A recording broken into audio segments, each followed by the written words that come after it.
Hay una forma de pobreza que no siempre se ve en la billetera. Se ve en la persecución, en la mirada que no descansa, en la mano que revisa la cuenta 5 veces al día, como si el número fuera a cambiar por miedo. Se ve en esa sensación de estar corriendo detrás de algo que siempre parece un paso más adelante. Y lo extraño es esto: cuanto más lo persigues, más se te escurre entre los dedos. Parece injusto, parece una burla, porque la lógica humana dice que si te mueves más, si llamas más, si te ofreces más, si te desesperas más, deberías conseguir más. Pero la ley espiritual no responde a la ansiedad, responde a la dirección.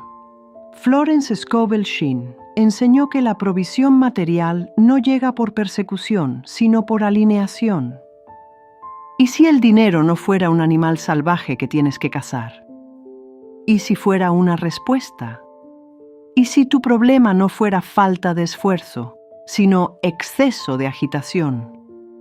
Hoy vas a escuchar la historia de Tomás, un hombre que pasó semanas persiguiendo ingresos, como si la vida le debiera algo urgente, hasta que descubrió que lo material empieza a obedecer cuando el alma deja de correr desordenada. Y cuando hizo un ajuste interno y una acción exacta, lo que antes parecía escapar comenzó a acercarse con una naturalidad casi incómoda. Tomás tenía 34 años y trabajaba como editor de video freelance en Chicago. Desde afuera, su vida parecía flexible: laptop, café, auriculares, proyectos creativos, horarios propios. Desde adentro era otra cosa. Era una carrera silenciosa, una persecución constante, una sensación de que si se detenía un día, todo podía caerse. Había empezado bien el año. En enero tuvo varios trabajos para pequeñas marcas, 2 podcasts y una agencia que le prometió continuidad. En febrero todavía había cierta estabilidad, pero al entrar marzo, la corriente cambió. Un cliente pidió pausa temporal. Otro dijo que estaba reestructurando presupuesto. La agencia dejó de responder con la rapidez de antes, y Tomás, que ya vivía con la mente al borde, interpretó todo como amenaza. Lo primero que hizo fue acelerar. Mandó mensajes a antiguos clientes. Bajó precios sin que se lo pidieran. Se ofreció para tareas que no quería hacer. Empezó a escribir correos con un tono que él llamaba proactivo, pero que en realidad olía a necesidad. Publicó ofertas rápidas, paquetes especiales, descuentos de último minuto. Cambió su perfil, cambió su biografía, cambió su portafolio, cambió hasta la foto. Cada 2 horas revisaba el correo, el banco y el teléfono. La ansiedad se había vestido de productividad. Al tercer día de ese ritmo, ya no podía dormir bien. Se despertaba a las 4 de la mañana con la mandíbula tensa, pensando en números, alquiler, seguro, suscripción de programas, tarjeta, comida. No era ruina, pero sí presión. Y marzo tiene una crueldad particular. No siempre te rompe de golpe. A veces te desgasta con la idea de que ya deberías estar mejor. Tomás vivía solo en un departamento pequeño, con vista a un callejón. Desde su escritorio se veía un muro de ladrillo y una escalera metálica. A veces, cuando la tarde se ponía gris, sentía que ese muro estaba dentro de él también. Seguía editando, seguía enviando propuestas, seguía insistiendo, pero nada terminaba de asentarse. El jueves recibió un mensaje de un cliente potencial. Tomás lo abrió con una mezcla de hambre y alivio. Era una marca local de ropa que buscaba videos cortos para redes. Él respondió en menos de 3 minutos, ofreció un precio muy bajo y agregó que podía empezar de inmediato, hoy mismo, a cualquier hora. El cliente contestó 6 horas después: «Gracias, te avisamos». Nunca avisó. Esa noche, Tomás salió a caminar para bajar la tensión. El viento estaba helado y la ciudad sonaba metálica, como si todo tuviera prisa, menos las cosas que él necesitaba. Compró café en un puesto pequeño que atendía a una mujer brasileña llamada Lucia, a quien veía a veces por la zona. Ella tenía una calma extraña, como si la velocidad del resto no le perteneciera. «Você está correndo demais por dentro», le dijo al verle la cara. Tomás soltó una risa breve. «Estoy tratando de que entre en proyectos». Lúcia le puso la tapa al café. «No, você está perseguindo o dinheiro como se él estivesse fugindo de você». La frase le molestó más de lo que quería admitir. «Si no lo persigo, no pago cuentas», respondió. Lúcia lo miró con esa clase de paciencia que incomoda porque no discute. «Dinheiro não gosta de desespero. Desespero bagunça a mão, a voz, a decisão. Você começa a dizer sí a tudo y perde a dirección».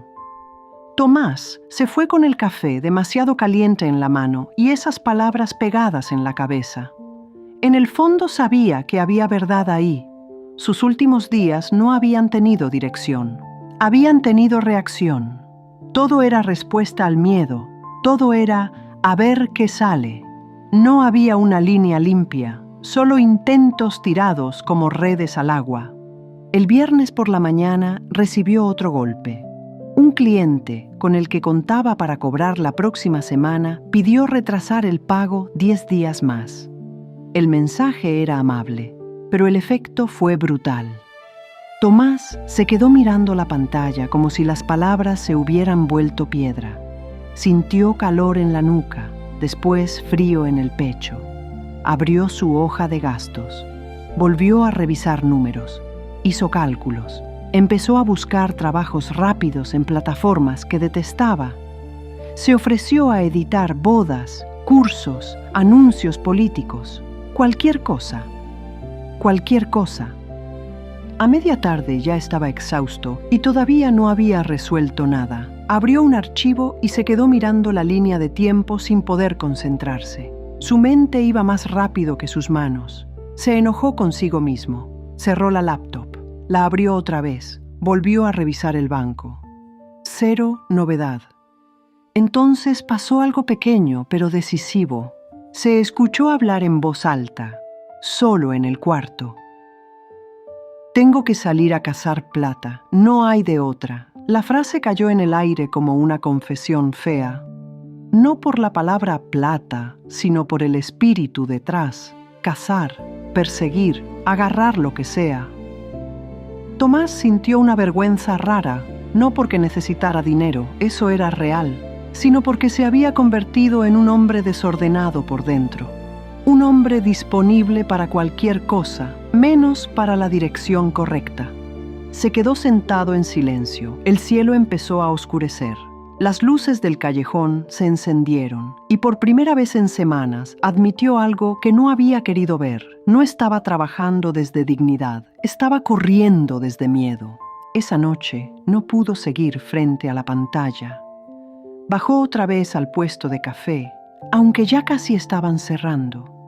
Lúcia estaba guardando vasos y limpiando la superficie metálica con un trapo húmedo. Tomás se quedó de pie un momento, sin saber cómo empezar. «Tenías razón», dijo al fin. «Estoy desordenado». Lúcia no sonrió con superioridad. Solo asintió, como si él acabara de pronunciar algo útil. «Senta un minuto». Tomás se sentó en un banco de plástico al lado del puesto. Lúcia sacó de una caja un libro viejo, gastado, con páginas subrayadas. Se lo puso enfrente. Florence Scovel Shinn. «Lee esto», dijo señalando una página. «Lo que el hombre afirma, eso atrae. Pero no es solo la palabra, es el estado desde donde sale». Tomás leyó varias líneas con el vapor del café subiéndole a la cara.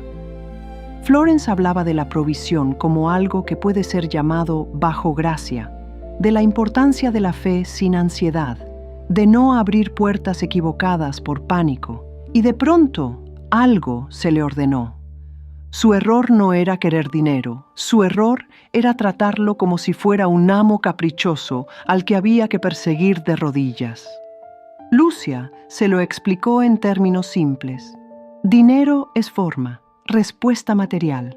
pero responde a una dirección limpia. Cuando tú corres atrás de todo, tu mente se fragmenta, tu voz se abarata, tu criterio se rompe. No eliges, reaccionas. Tomás recordó sus últimos correos, sus descuentos impulsivos, su disposición desesperada. Sí, se había abaratado, no solo en precio, en postura. Había empezado a aceptar proyectos que no respetaban su talento, tiempos que lo exprimían, conversaciones que antes no habría tolerado. Todo por la urgencia de ver entrar algo. Entonces, ¿qué hago?, preguntó. Porque las cuentas siguen ahí. No te dije que te sientes a esperar milagros, respondió Lucia. Te dije que dejes de perseguir sin dirección. Primero ordena por dentro, después haces una acción exacta. Aquello le pegó con fuerza. Acción exacta, no 1000 manotazos, no 20 mensajes desesperados. Una decisión alineada. Tomás siguió leyendo. Florence repetía una lógica que parecía sencilla, pero exigía coraje, reclamar interiormente lo correcto, actuar desde certeza y no desde miedo, y no aceptar sustitutos que degradan la propia ley. Entonces recordó algo importante. 2 meses atrás, una productora pequeña le había dicho que le gustaba mucho su estilo documental y que quizá en primavera necesitarían a alguien para una serie de piezas cortas. Él no había vuelto a escribir porque en su agitación había empezado a mirar solo lo urgente, no lo correcto. Había estado persiguiendo monedas donde antes había sembrado valor. Y ahí entendió la diferencia entre correr detrás del dinero y permitir que el dinero responda al lugar correcto. Perseguir es abrir 10 puertas por miedo. Alinearse es tocar la puerta exacta desde dignidad. Lucia, como si leyera su pensamiento, dijo en voz baja: «Cuando a alma para de implorar, a mão escolhe melhor». Tomás bajó la mirada. Eso era. Sus manos habían estado mandando mensajes, sí, pero no elegían, rogaban. Y una mano que ruega no crea un cauce limpio, solo agita el agua. Volvió a leer una última frase y la sintió casi física. La provisión llega por canales que corresponden a la propia naturaleza, no por degradación del propio valor. Entonces el panorama cambió. No iba a seguir persiguiendo cualquier ingreso. Iba a colocarse internamente en orden, reclamar la dirección correcta y luego actuar con precisión, no desde arrogancia, desde coherencia. Por primera vez en días no sintió apuro, sintió enfoque. Al regresar a su departamento, Tomás no abrió el correo ni la cuenta del banco. Cerró la laptop. Apagó las notificaciones. Se quedó de pie junto a la ventana, con la ciudad respirando lejos y la luz del callejón dibujando sombras sobre la pared. Puso ambos pies firmes en el suelo. Respiró lento. Una vez. Otra vez, y dejó que la urgencia bajara del pecho a la tierra. Cuando habló, su voz ya no era la de alguien persiguiendo, era la de alguien tomando su lugar. El dinero correcto llega por canales correctos. Yo actúo con claridad, dignidad y dirección. Nada se me escapa. Todo lo que es mío encuentra camino hacia mí. Guardó silencio y lo repitió en portugués, con el tono sereno que había escuchado en Lúcia. O dinheiro certo chega por canais certos. Eu ajo com clareza, dignidade e direção. Nada do que é meu se perde. Tudo encontra caminho até mim. Sintió que la habitación no había cambiado, pero él sí. Como si algo hubiera dejado de correr en círculos dentro de su cuerpo. A la mañana siguiente, Tomás hizo algo que no venía haciendo. Eligió. No mandó 20 mensajes. No bajó precios. No abrió plataformas de trabajos rápidos. Se sentó, revisó su portafolio con calma y escribió un solo correo. Fue a la productora que había recordado la noche anterior. No suplicó. No ofreció descuentos, no se vendió como disponible para cualquier cosa. Les recordó la conversación que habían tenido, compartió 2 piezas nuevas y propuso una llamada breve si seguían buscando a alguien para la campaña de primavera. Lo envió y siguió con su día. Eso por sí solo ya era una señal de cambio. Al mediodía recibió respuesta. Justo ayer estábamos hablando de ti. ¿Puedes hablar a las 3? Tomás leyó el mensaje sin el temblor de otros días. No porque no le importara, sino porque ya no estaba agarrado de la garganta de la necesidad. En la llamada, la productora le explicó que necesitaban 3 piezas iniciales y, si todo fluía bien, podrían extender el contrato durante 6 semanas. El presupuesto era mejor que cualquier oferta desesperada que él había estado aceptando. Tomás escuchó, hizo preguntas claras y habló de su proceso con calma. No prometió imposibles, no se rebajó, no corrió, y justamente por eso sonó sólido. Esa misma noche le mandaron el acuerdo. Como si eso no bastara, al día siguiente, el cliente que había retrasado el pago escribió de nuevo: «Pudimos liberar la transferencia antes de lo previsto». El dinero entró esa tarde. Tomás miró la notificación bancaria y soltó una risa breve, casi incrédula, pero no por sorpresa. Más bien por reconocimiento. No porque el universo fuera un truco mágico, sino porque acababa de ver con claridad algo que antes no entendía. El desorden interior lo había hecho correr detrás de todo. La alineación le permitió tocar lo correcto. 2 días después pasó por el puesto de café. Lucia le sirvió sin preguntar. «¿Entonces?», dijo. Tomás levantó el vaso. «Tenías razón, no era correr más, era correr menos y elegir mejor». Lucia sonrió, pero con esa sonrisa sobria de quien ya lo sabía. Dinero gosta de direção. Y Tomás, por primera vez en mucho tiempo, sintió que lo material no era enemigo ni amenaza, era respuesta. Si esta historia te tocó, quizás ya sabes dónde estás corriendo de más. Quizá no necesitas otra táctica frenética, otro descuento, otra reacción impulsiva. Quizá lo que te hace falta es recuperar la dirección antes de mover la mano. El dinero no responde bien al alma perseguida. Responde mejor al corazón alineado y a la acción exacta. No porque el mundo sea lento, sino porque la provisión material necesita un canal claro, no una tormenta. Mira tu propia vida con honestidad. ¿Estás tocando puertas correctas o solo estás golpeando todas por miedo? ¿Estás actuando desde dignidad o desde urgencia? Ahí está la enseñanza. Hoy puedes hacer lo que hizo Tomás: respirar, ordenar el estado y elegir una acción limpia. No 20, una, pero correcta. Y si esta historia despertó tu fuerza, continúa este camino conmigo en Shin Sabedoria Divina. Suscríbete y deja en los comentarios tu decreto de provisión. Porque lo que te corresponde no necesita ser casado con desesperación, necesita encontrarte alineado.